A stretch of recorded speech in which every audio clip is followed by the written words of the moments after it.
Kita beralih ke kabar lainnya pemirsa, Komisi Pemberantasan Korupsi mengaku khilaf dan minta maaf karena menetapkan Kepala Basarnas Marsikal Madya TNI Henry Alfiandi sebagai tersangka kasus dugaan suap. Permintaan maaf dilakukan di hadapan jajaran petinggi TNI yang mendatangi kantor lembaga anti rasuah tersebut.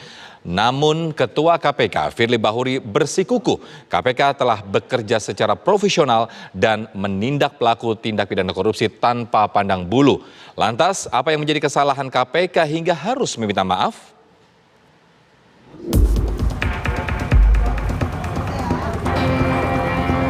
Kisruhnya penetapan Kepala Basarnas Marsikal Madya TNI Henry Alfiandi sebagai tersangka kasus dugaan suap oleh Komisi Pemberantasan Korupsi menjadi polemik. Permintaan maaf dari KPK dan pengakuan khilaf atas penetapan tersangka pejabat militer tersebut justru menjadi pertanyaan bagi khalayak. Pakar Hukum Tata Negara Refli Harun menyebut status korupsi sebagai extraordinary crime membuat KPK sudah sepantasnya menjadi pihak yang memimpin penyidikan di kasus tersebut siapapun yang terlibat. Namun, nuansa politis saat inilah yang memicu terjadinya protes dan permintaan maaf tersebut. Secara hukum tata negara, saya ingin mengatakan kalau kita misalnya melihat korupsi itu sebagai extraordinary crimes, dan karena dilihat extraordinary-nya kemudian dilahirkan KPK, maka rasanya tidak mungkin KPK tidak menjadi leading sector untuk pemberantasan korupsi terhadap komponen negara manapun. Dan itu kalau kita lihat pasal 42 Undang-Undang KPK sudah jelas mengatakan Komisi Pemberantasan Korupsi berwenang mengkoordinasikan dan mengendalikan penyelidikan, penyidikan dan penuntutan tindak pidana korupsi yang dilakukan bersama-sama oleh orang yang tunduk pada peradilan militer dan peradilan umum. Jadi tidak ada kesalahannya juga sebenarnya.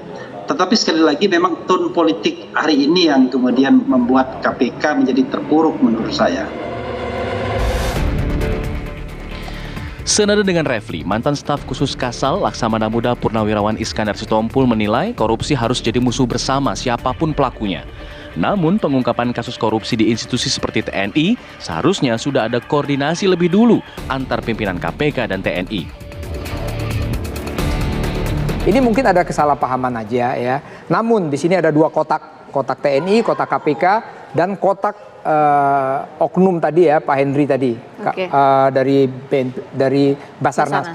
Nah, yang pertama TNI, undang-undangnya sudah jelas ya, sudah jelas itu Undang-Undang nomor 31 kalau nggak salah. KPK itu 19, sudah jelas. Namun dalam hal ini kita harus besar dada dulu bahwa kita memang musuh kita itu adalah korupsi. Mau dia TNI, mau dia sipil, hajar saja. Jadi jangan gara-gara ini korupsi itu bisa lupa. Atau begini, jangan gara-gara KPK tidak menangkap si oknum tadi ini, jadi tidak ketahuan semuanya. Nah, alangkah baiknya begini, kalau menurut saya alangkah baiknya begini. Pada saat KPK mau menangkap, it's okay. Saya tahu kok ini semuanya, ini kerahasiaan. Supaya jangan bocor kemana-mana.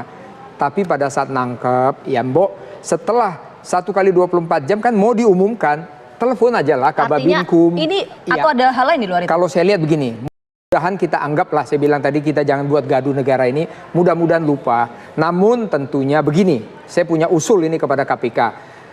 Jadi ada dua ini poin yang mau saya sampaikan. Pertama, kalau melanggar oke lah, minta maaf sih oke lah ya. Tapi yang saya takutkan, tidak tahu aturan. Nah ini kalau tidak tahu aturan, alangkah sedihnya kita ini.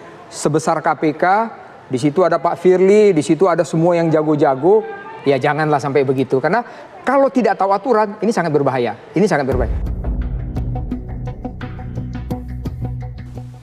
Mantan pimpinan KPK, Saud Situmorang, mempertanyakan permintaan maaf yang dikemukakan KPK pada TNI dalam kasus ini. Karena pidananya sebenarnya sudah jelas. Permintaan maaf seharusnya dilakukan KPK pada para penyidik KPK-nya. Karena pihak pimpinan tidak berkoordinasi dengan TNI. Nah, kalau kembali kepada prosesnya kemarin memang menarik. Antara expose yang dilakukan A dengan minta maaf yang dilakukan oleh JT. Ini ada apa sebenarnya? Ketika kemudian proses KPK melakukan OTT itu udah jelas by name, by address dari awal tuh udah kelihatan itu siapa ini orangnya. Nah, kalau itu dikaitkan dengan TNI, bagaimana koordinasinya? Jadi makanya saya kemarin bilang di salah satu TV, yang harus minta maaf itu adalah pimpinan KPK kepada anak buahnya. jangan dibalik. Ya, peristiwa pidananya itu sudah dilakukan dengan detail, pimpinan KPK udah tahu, by name, by address, by jabatan, by bla bla bla. Pimpinan KPK itu udah tahu siapa orang ini. Tapi kemudian kenapa itu akhirnya tidak dilakukan koordinasi seperti yang dilakukan sebelum-sebelumnya. Jadi makanya kalau kita kembali ke case ini, itu sudah terjadi. Soal nanti mau bagaimana menyelesaikan yang mengalihkan dossier dokumen ke TNI, karena kan kemarin Kepala Pusat POM-nya kan sudah ngomong. Di habis selesai itu kan dia bilang, oke, nanti kita akan selesaikan dan masyarakat akan tahu, kita akan clear. Jadi nggak ada masalah sebenarnya, nggak ada masalah. Mereka akan selesaikan ini. Dia udah bilang kok gitu. Dan statement-statement yang walaupun testimonium di audio itu ya, kita nggak dengar langsung dari Panglima TNI, dari orang lain yang mengatakan bahwa memang akan ada penindakan lebih lanjut, itu sudah selesai. Jadi case ini tinggal nanti seperti Margarito bilang tadi, apakah memang harus dicabut dulu kemudian diserahkan. Tapi kalau saya bilang enggak, di handover aja semuanya, kemudian penyelidik kedua institusi ini duduk sama-sama untuk kemudian itu bisa ini gitu, bisa apa namanya ini supaya keadilannya muncul gitu. Terima keadilan. Untuk itu, pakar hukum tata negara Margarito Kamis menyebut permintaan maaf tidak menghapus status tersangka. Namun, secara prosedur hukum, kasus korupsi Kabasarnas sudah sepantasnya diperbaiki dan diperbarui langsung dari pihak TNI. Permintaan maaf tidak bisa atau tidak menjadi alasan hukum hilangnya status tersangka. Oke. Tidak bisa, karena itu kan diputuskan. Ditetapkan dalam logikanya itu mereka naikkan ke penyidikan. Jadi pasti mereka menerbitkan SPDP. Dan karena itu SPDP-nya mesti dicabut. Hanya itu cara untuk mencabut status tersangka dari beliau yang disangkakan itu. Perwira aktif TNI ini begitu ya. Karena suka atau tidak, senang atau tidak, itu yang harus dilakukan oleh mereka. Tapi menurut saya permintaan maaf dari mereka, dari teman-teman di KPK patut dan bagus. Bahwa setelah itu diproses lagi dengan cara yang benar, baru ditetapkan tersangka itu. Soal KPK nanti akan kehilangan muka dalam hal ini? Tidak ada masalah. Tidak ada masalah. Bagus menurut saya, mereka akui ada kekeliruan lalu mereka minta maaf, begitu ya. Bagi saya itu bagus. Mantan penyidik senior KPK Novel Baswedan menduga penetapan tersangka dilakukan pimpinan KPK sebelum ada sprindik atau surat perintah penyidikan sehingga terjadi kesimpang siuran. Namun jikapun ada sprindik, KPK seharusnya melakukan penyidikan bersama dengan pihak TNI. Seharusnya ini bukan menjadi masalah serius ya, bukan menjadi problem bahwa dalam penanganannya ada masalah atau kesalahan, tapi lebih kepada tidak profesional pimpinannya dalam menangani suatu kasus. Seharusnya kalau memandang kasus ini, kasusnya mestinya clear dan jelas.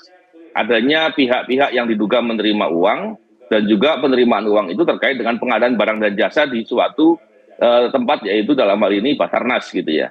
Tapi kalau kemudian ada proses yang dilakukan, ya itu proses itu tentunya sangat dipahami karena penyidik mestinya paham soal koneksitas. Jadi kalau kemudian kesalahannya ada pada pimpinan KPK ketika press release yang seharusnya belum ada sprindik tapi kemudian diumumkan sebagai tersangka, saya kira kesalahannya di situ gitu. Sehingga, tapi kalau seandainya sprindik itu ada dan kemudian ada penetapan tersangka, tentunya dalam hal ini tidak bisa dilakukan begitu, harus dilakukan secara bersama-sama atau dilakukan sendiri oleh TNI terhadap pihak TNI-nya. Maka mekanismenya saya sepakat seperti dikatakan oleh Pak Margarito tadi, bahwa perlu mekanisme pra-peradilan atau upaya apapun untuk mencabut, tidak bisa dicabut dengan cara pembatalan pihak. Kurang lebih begitu. Publik ini menanti perkembangan status tersangka Kabasarnas yang bisa saja dicabut dengan SP3 KPK. Namun yang jelas, pihak TNI sudah memastikan akan tetap mengusut kasus ini secara internal. Tim TV One mengabarkan.